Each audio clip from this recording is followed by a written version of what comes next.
Have you ever thought about how a war's entire purpose can just flip right in the middle of the fighting? How a conflict that starts for one reason can end up becoming about something way, way bigger? Well, that is exactly the story of the American Civil War, and how a president who promised he wouldn't touch slavery ended up being the one to destroy it. So that's the big question we're really digging into here. It's a question about leadership, sure, but it's also about the crushing pressure of reality and how a nation's whole identity can be reforged in the fire of a crisis like this. So in this explainer, we are going to unpack how Abraham Lincoln guided this incredible transformation.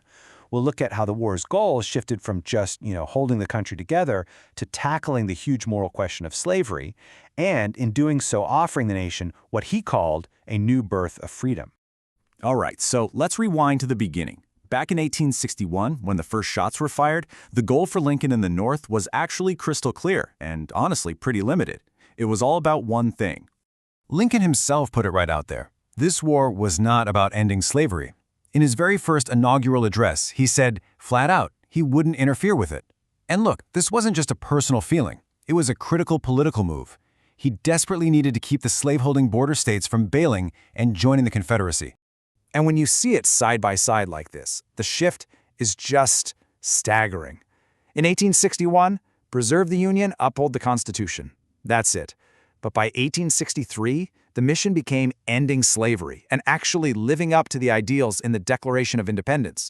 This was a massive gamble for Lincoln. I mean, he was walking an unbelievably fine political tightrope. So, if the goal was just to save the Union, what on earth changed? A goal that clear doesn't just evolve on its own. The hard, brutal reality of the war itself started putting on immense pressure, forcing Lincoln to rethink the whole point of the conflict. And the thing is, it wasn't just one thing, but this perfect storm of pressures. First, the war was an absolute meat grinder. The sheer cost in blood and treasure was making the original goal of just saving the Union feel kinda empty to a lot of people. At the same time, you've got abolitionists cranking up the volume, yelling at Lincoln that this war was pointless if it didn't destroy slavery. And then, a third force appeared, one nobody really saw coming. As Union armies marched south, thousands upon thousands of enslaved people made the ultimate bet on freedom. They escaped to Union lines, creating this huge logistical and, frankly, moral problem for the Army.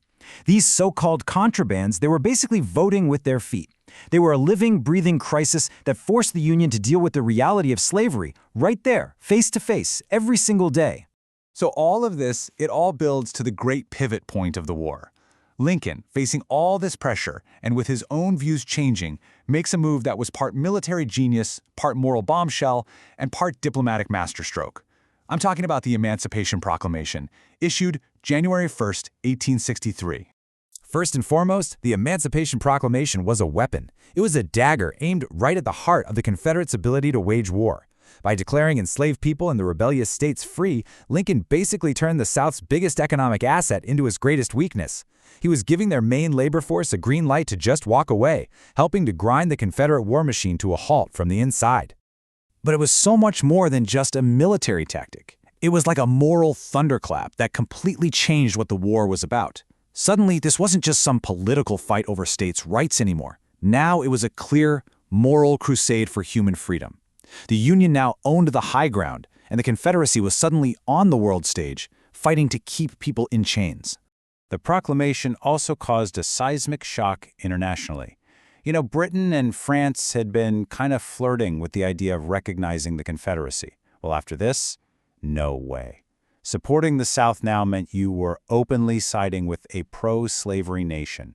And for anti-slavery European countries, that was political poison. The Confederacy was now an outcast. Now, it's really, really important to remember that the Emancipation Proclamation didn't magically free everyone overnight. It was a very carefully worded legal document. It only applied to the states that were in active rebellion. Lincoln was still walking that tightrope, trying to keep those border states on his side. But what it did was give enslaved people in the South the moral and legal backing to claim their own freedom, and it made it the Union Army's job to make it a reality. And this brand new war aim had another absolutely massive consequence. It wasn't just about people escaping slavery anymore, it was about them grabbing a rifle and joining the fight for their own liberation. By the time the war was over, an incredible 180,000 African American men had served in the Union Army and Navy.